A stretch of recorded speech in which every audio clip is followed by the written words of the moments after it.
नमस्कार बच्चों, मैं आप सभी का स्वागत करता हूं आपके अपने यूट्यूब चैनल JMK क्लासेस पर।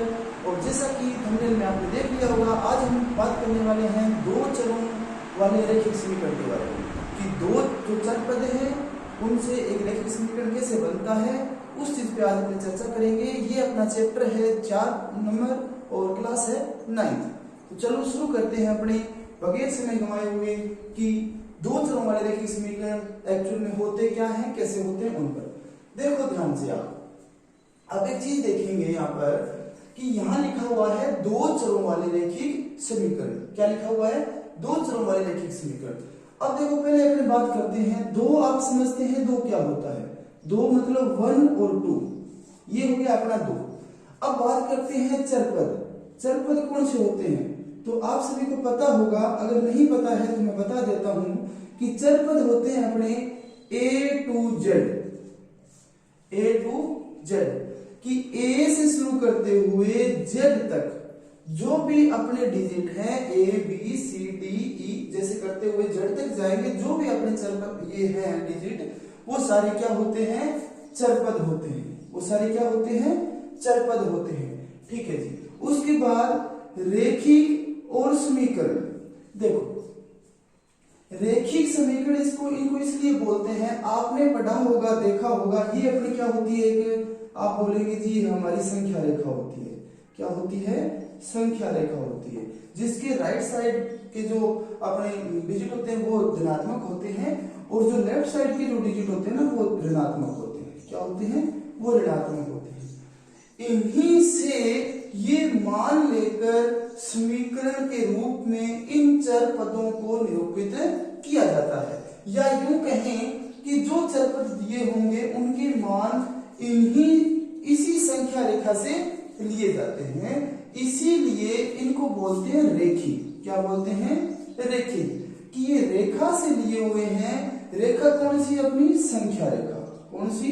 ये अपनी है संख्या रेखा।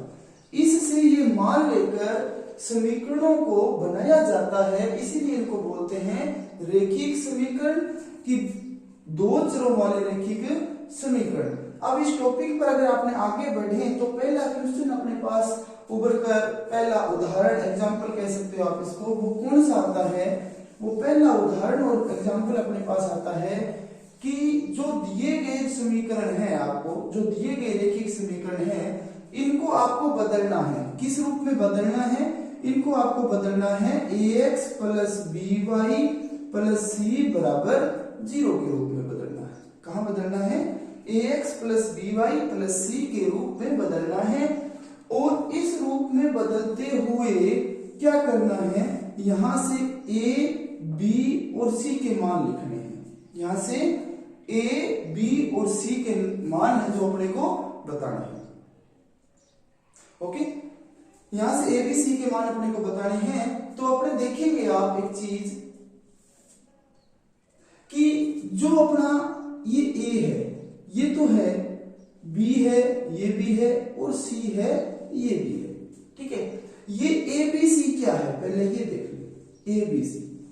a b c आप कहेंगे कि सर अभी आपने बोला कि ये अपने चरपद है। बिल्कुल ये चरपद है, पर जब ये एक साथ आ गए ax by और c, ठीक है, तो आप एक चीज देखेंगे कि जो चरपद है ना वो तो ये है अपने x और y। ठीक है, इस स्थिति में जब एक साथ आ जाए तो इस स्थिति में जो चरपद है ना वो तो अपने ये होंगे x और y। ठीक है, ये अपने चरपद हैं। ठीक है, उसके बाद जो ये c बच गया, क्या बच गया? c बच गया अकेला, और यहाँ a और b ये बच गए। ये हमारे रहेंगे अचर पद। क्या रहेंगे? अचर पद। चरपद इन्हीं को लिया जाएगा जब एक साथ ये आ जाए। देखो ax आ गया, ये भी a और x दोनों क्या हैं? a से लेकर z तक निरूपित होने वाले ही डिजिट है। by है, ये भी a से z तक है। c है, ये भी a से z के बीच में आता है। जब एक साथ लिए जाते हैं तो आपको ये ध्यान रखना होगा कि यहाँ पर आपको ये x और ये जो y है ये आपका चरपद है, और बाकी जो इनका रूप है ना ये है तो अचर पद, परंतु इनको चरपद की है तो ये चरपद, परंतु इनको लिखा गया है अचर पद के रूप में। क्या कि ये है तो चर पद, परंतु इनको लिखा गया है अचर पद के रूप में। जैसे एक उदाहरण के रूप में समझे, आप सभी ने कपिल शर्मा शो देखा होगा, लगभग सभी बच्चों ने देखा हुआ है, मुझे पता है। कपिल शर्मा शो के अंदर जब एक जेंट्स को लेडीज के वस्त्र धारण करके खड़ा किया जाता है आप सभी के सामने आपका मनोरंजन करने के लिए, तो आप एक चीज देखेंगे कि क्या है वो, है तो वो एक जेंट्स, क्या है जेंट्स, और किरदार किसका निभा रहा है, किरदार किसका निभा रहा है, किरदार किसका निभा रहा है, किरदार निभा रहा है वो लेडीज का, किसका, लेडीज का। आप सभी ने देखा होगा कि एक जेंट्स है जो कि लेडीज के कपड़े पहनकर आता है और आप सभी का मनोरंजन करता है, परंतु वो है तो जेंट्स, किरदार किसका निभा रहा है, लेडीज का। इसी तरह से आप यहां समझ सकते हैं कि ये ए बी और सी क्या है, ए बी और सी ये है तो चरपद, क्या है चरपद, परंतु इस रूप में जब ये आते हैं ना तब ये किरदार किसका निभाते हैं, किरदार ये निभाते हैं अचर पद का, किसका, अचर पद का। इस बात का आपको ध्यान रखना है, चरपद एक्स और वाई है, सिर्फ एक्स और वाई इस रूप में, बाकी ये सारे ही चरपद हैं, परंतु इस रूप में जब लिया जाता है तो ये अपने अचर पद होते हैं। चलो देखते हैं अपने कि अचर पद अपने होते हैं जो ये मान सकते हो जो आपकी संख्या रेखा होती है ना, कौन सी, संख्या रेखा पर चाहे धनात्मक है चाहे ऋणात्मक है चाहे जीरो है, ठीक है, या ये कह सकते हैं कि संख्या रेखा, या इसको दूसरे रूप में आप बोल सकते हो पूर्णांक, क्या बोल सकते हो, पूर्णांक, कि पूर्णांक में जो संख्याएं आती हैं वो सारी क्या होती हैं, अचर पद होती हैं। और चरपद पे अपन ने चर्चा कर ली कि ए टू जेड ये जो सारे होते हैं वो हमारे क्या होते हैं, चरपद होते हैं। चलो देखें आगे क्वेश्चन क्या कहता है अपने को, तो क्वेश्चन अपने को ये कह रहा है कि आपको दिए गए जो समीकरण हैं इनको ax plus by plus c बराबर 0 के रूप में बदलना है। एक नंबर में क्वेश्चन सबसे पहले लेता हूं, सबसे पहला क्वेश्चन है अपना 2x प्लस 3y बराबर 4.37 ये लिखा हुआ है, और इसको बोला गया है कि ax plus by plus c बराबर 0 के रूप में बदलो और उसके बाद a b और c के मान ज्ञात करो। ठीक है, देखो आप ध्यान से पहले अपने इस समीकरण को वापस लिख लेते हैं कि 2x प्लस 3y बराबर 4.37 अपने को दिया हुआ है। अब ध्यान से आप देखेंगे तो बराबर की साइड में क्या बनाना है, आप देखेंगे कि 0 बनाना है। क्या बनाना है, 0 बनाना है। इसका मतलब जो ये अपने पास संख्या दी हुई है इसको यहां से हटाना पड़ेगा। हटाने का मतलब ये नहीं इसको यहां से मिटा देना, नहीं, इसको यहां से इसका स्थान चेंज कर देते हैं। ये हमारे क्या है, दाएं भाग में है, इसको उठा के हमने बाएं भाग में कर दिया। बोले जी ये बन गई हमारी 2x प्लस 3y और इस साइड में आप ये प्लस की है ना, इस साइड में आप किसकी बन गई, ये जी माइनस की बन गई। बराबर में क्या बचा, 0 बचा। देखो हमने बराबर 0 बना दिया, बन गया। इसके बाद क्या बनाना है, इसके बाद हमें 2 प्लस के डिजिट बनाने हैं। कौन से, 2 प्लस के चिन्ह बनाने हैं। यहां देखिए आप, एक प्लस तो आपके पास है, y से पहले का प्लस है, परंतु ये जो c का मान है ना, इससे पहले हमारे पास क्या है, माइनस है। इसको क्या बनाएंगे, प्लस। बोले सर ऐसे कर दो, प्लस हो जाएगा। नहीं, ऐसा नहीं करना, ऐसा करना गलत हो जाएगा। आपको ऐसी चेंजिंग करनी है कि इस समीकरण में कोई बदलाव नहीं होना चाहिए। ये समीकरण का मान बिल्कुल वही रहना चाहिए जो एक्चुअल में आपको सवाल के अंदर दिया हुआ है। ऐसी चीजें चेंज करो ताकि आपका काम हो जाए और इस समीकरण के अंदर कोई फर्क भी न पड़े। तो देखो क्या कर सकते हैं, हम कर सकते हैं कि 2x प्लस 3y और यहां अगर मैं प्लस लगा दूं और ये जो संख्या है माइनस वाली, इसको मैं ब्रैकेट में लिख दूं बराबर 0। कहने का मतलब हमारा प्लस भी बढ़ गए दोनों और इस समीकरण में कोई बदलाव भी नहीं हुआ।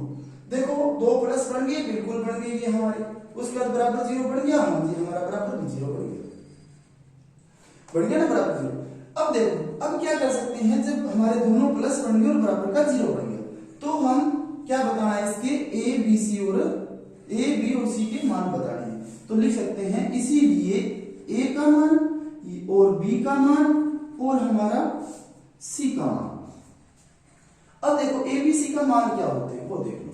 तो एबीसी का मान मैं आपको बताऊं तो ए का मान हमेशा क्या होता है, एक्स का गुणा, किसका, एक्स का गुणा, या ए का मान हो सकता है एस का गुणा, ठीक है, और या ए का मान हो सकता है आपका यू का गुणा। अब आपको कैसे पता चलेगा कि यहां एक्स का गुणाक है, एस का गुणाक है या यू का गुणाक है? अगर आपकी समीकरण x से शुरू है तो इसका मतलब द्वितीय पद क्या होगा, y होगा। क्या होगा, y होगा। अगर आपकी समीकरण s से शुरू है तो द्वितीय पद पे आपको t दिया होगा। अगर आपकी समीकरण u से शुरू है तो द्वितीय पद आपको v दिया होगा। मैं तीनों चीजें आपको एक साथ बताता हूं। हमारे पास जो क्वेश्चन है वो किसमें है, अकेले x और y में दी गई है। भविष्य में आपको ऐसे अगर क्वेश्चन आए तो प्रॉब्लम नहीं है, इसलिए तीनों चीजें बता देता हूं। अगर x दिया हुआ है तो आपको साथ में y मिलेगा। इसका मतलब a का मान क्या होगा, x का गुणाक, और y का गुणाक किसका मान होगा, y का गुणाक, और एक t का गुणाक, किसका, t का गुणाक, एक v का गुणाक, ठीक है जी। अगर x का गुणाक a का मान है तो y का गुणाक आपका किसका मान होगा, b का मान होगा। अगर आपका s का गुणाक a का मान है तो उस स्थिति में t का गुणाक किसका मान होगा। देखो एक क्वेश्चन से समझ लेते हैं। अगर अपने ये देखें कि आपको समीकरण दे दें कैसे, जैसे 5s प्लस 4t प्लस 10 बराबर 0। देखो ध्यान से, ये आपका s है, ये आपका t है। एक समीकरण और लेते हैं अपने u वाली, जिसमें मैं कह देता हूं 3u प्लस 2t पर माइनस 40 बराबर 0। देखो ध्यान से, एक समीकरण और ले लेते हैं। एक समीकरण अपने लेते हैं, ये ले लेते हैं 2x प्लस 3y प्लस बराबर 4.34। देखो यहां आपको x और y से मिलकर समीकरण बनी है, यहां आपकी s और t से मिलकर समीकरण बनी है, यहां आपकी u और t से मिलकर, सॉरी u और v से मिलकर बनेंगी। किससे बनेंगी, u और v से मिलकर बनेंगी, u और v से मिलकर बनेंगी। अब होता क्या है, गुणाक समझ लो एक पहले। गुणाक का मतलब होता है गुणा, गुणाक का मतलब होता है गुणा, कि उस संख्या के साथ गुणा किसका है। अगर आपको x का गुणाक यहां से देखा जाए कि x का गुणाक क्या है जी, x के साथ गुणा किसका है, 2 का गुणा है ना, तो इसका मतलब a का मान क्या हुआ, 2 हुआ। y के साथ किसका गुणा है, b का मान क्या होता है, y का गुणा होता है ना। तो y के साथ किसका गुणा है, बोले जी 3 का गुणा है। दो चीजें यहां आपने लिखी, ये सी अभी बताऊंगा, पहले अपने इन दोनों में और देख लो। इन दोनों में s का गुणा, s के साथ किसका गुणा है, वो हमारा किसका मान होगा, a का मान होगा। कि a का मान कितना होगा, बोले जी s के साथ किसका गुणा है, 5 का, वो हमारा a का मान होगा। और उसके बाद आप देखेंगे t का गुणाक, t का गुणाक आपका क्या होगा, बोले जी b का मान होगा। किस स्थिति में, अगर s का गुणाक a का मान है, तो s का गुणाक a का मान है, तो t का गुणाक किसका मान होगा, बोले जी b का मान होगा। ये देखो, ये यहाँ लिखा हुआ है ना अपने पास, तो देखो t का गुणाक किसका, b का मान होगा। इसका मतलब b का मान हमारे पास कितना आ जाएगा, बोले जी 4 आ जाएगा। ठीक है, ये समीकरण भी पूरी हुई। इसका तीसरा पद है वो भी लिखेंगे, आपके सामने ही होगा। उसके बाद देखिए u का मान, u का मान किसका गुणाक होता है, बोले जी a का मान होता है। तो इसका मतलब a का मान कितना है, बोले जी 3 है। उसके बाद b का मान, b का मान किसका गुणाक होगा, v का गुणाक होगा। किसका गुणाक होगा, v का गुणाक होगा। तो देखो v का गुणाक कितना है, 2 है। ये समीकरणें आपको जब भी आप देखेंगे तो 99% इसी रूप में होती है, या तो एक्स वाई के रूप में होती है, या एस टी के रूप में होती है, या फिर यू वी के रूप में होती है। मैंने आपको तीनों चीजें बता दी। अब बात आती है कि आपकी जो क्लास के अंदर आपकी जो प्रश्नावली दी हुई है वो x और y के रूप में दी हुई है, ठीक है। तो x का गुणांक हमारा क्या होता है, बोले जी a का मान होता है, वो हमने लिख लिया कि a का गुणांक कितना है जी, बोले जी 2 है। x का गुणांक जो है वो a का मान है। उसके बाद b का मान, तो b का मान हमें पता है किसका गुणांक होता है, बोले जी y का गुणांक होता है। गुणांक का मतलब मैंने अभी बता दिया आपको क्या होता है, गुणा, है ना। तो देखो b का मान, बोले जी y के साथ जो गुणा है वो b का मान होगा, कितने का गुणा है, 3 का गुणा है, ठीक है जी। उसके बाद c का मान, c का मान होता है अचर पद, क्या होता है, अचर पद, जो अभी हमने बात की थी ना चर और अचर पद, वो होता है c का मान। तो c का मान कितना आया, बोले जी -4.37 है। और यहां अगर इस समीकरण में आप देखेंगे c का मान कितना है, लास्ट पद जो अपना वो कितना है जी 10 है। और यहां देखेंगे c का मान तो कितना है जी, लास्ट पद बोले जी -40 है। ये हमारे c के मान है। तो इस 3 रूप में ये समीकरण आपको मिल सकती है जहां आपको a b c और के मान पूछे जा सकते हैं। तो अभी आपकी क्लास के अंदर जो दिया हुआ है वो सिर्फ इतना ही दिया हुआ है, तो बाकी को मैं मिटा देता हूं और जो अपने क्लास में दिया हुआ है उसी का एक बार रिवीजन दोबारा से देख लो, क्या होता है, कैसे होता है। तो आप देखेंगे कि हमारी किताब में x और y के रूप में दिया हुआ है। इसका मतलब a क्या होता है, a हमारा x का गुणांक होता है, कि x के साथ जिसका गुणा है वो किसका मान होगा, बोले जी a का मान होगा। उसके बाद b का गुणांक क्या होता है, तो बोले जी y का गुणांक होता है, किसका, y का गुणांक होता है। और c क्या होता है, बोले जी अचर पद जो होता है ना वो हमारा c होता है। तो देखो गुणांक का मतलब ये दोनों एक ही शब्द हैं, इसका मतलब होता है गुणा, कि किसके साथ किसका गुणा है वो, ठीक है जी। यहां आपने देखा कि हमने इसको ax + by + c = 0 के रूप में तो बना लिया, ये बन गई थी। हमें a b c और के मान पता करने हैं। तो देखो a का मान हमारा x के साथ जिसका गुणा है वो a का मान होता है। तो ध्यान से देखिए x के साथ आपको किसका गुणा दिख रहा है, बोले जी 2 का है, तो a का मान 2 हो गया। b का मान क्या होता है, बोले जी y का गुणांक होता है, तो y के साथ किसका गुणा है, बोले जी 3 का गुणा है हमारा, b का मान हो गया। उसके बाद c का मान क्या होता है, बोले जी अचर पद जो होता है ना वो हमारा क्या होता है, c होता है। तो ये हमारा c आ गया अचर पद। बात आपको अच्छे से समझ में आ गई होगी। अगर आपको ये बात अच्छे से समझ में आ चुकी है तो ये 3 जो क्वेश्चन दिए हुए हैं इनका आप हल करें और मुझे कमेंट बॉक्स में कमेंट करके बताएं। आपका जो हल किया हुआ है इसका एक अच्छा सा फोटो खींच लें और कमेंट कर दें इन तीनों क्वेश्चनों के आंसर। और इस क्वेश्चन का जो आंसर है इसका आप आराम से स्क्रीनशॉट ले सकते हैं, ठीक है। स्क्रीनशॉट आपने ले लिया। अब बात करते हैं कि इसके साथ साथ आपको और क्या करना है। तो आप देखें, अगर आप हमारे चैनल पर नए हैं तो आप इस चैनल को सब्सक्राइब कर लें, वीडियो को शेयर जरूर करें, ताकि जिस तरह के क्वेश्चन हम आपके लिए लेकर आ रहे हैं ताकि आपको ट्यूशन की जरूरत न पड़े। हमारा मोटिव है आपको ट्यूशन की जरूरत न पड़े, आपके पैसे बर्बाद न हो, बस इतना सा मोटिव है। उसके लिए हमने ये ऑनलाइन जो क्लासेस हैं वो शुरू की है। तो ध्यान रखें, आपको जो क्वेश्चन समझ में आ रहा है उसका आपका एक फर्ज बनता है छोटा सा इंसानियत के नाते कि आप दूसरे बच्चों के साथ शेयर करें ताकि उनको भी ट्यूशन की जरूरत न पड़े। और जो टोटल पर्सनालिटीज हैं 9th और 10th की हम ऑनलाइन रूप से आपको करवा देंगे, ताकि आपको किसी की तरफ देखना नहीं पड़ेगा, बोले जी ये सवाल समझना है, ऑनलाइन निकाला, फटाफट देखा और आपका सवाल आपको समझ में आ गया। तो अगर आप हमारे चैनल पर नए हैं तो चैनल को सब्सक्राइब करें, वीडियो को शेयर करें और एक कमेंट और एक लाइक जरूर करें। और अगर आप हमारे पुराने फैमिली मेंबर हैं तो आप सभी का बहुत बहुत धन्यवाद कि आपने अपने कीमती समय में से 5 मिनट निकाल के हमें दी। धन्यवाद। Have a good day.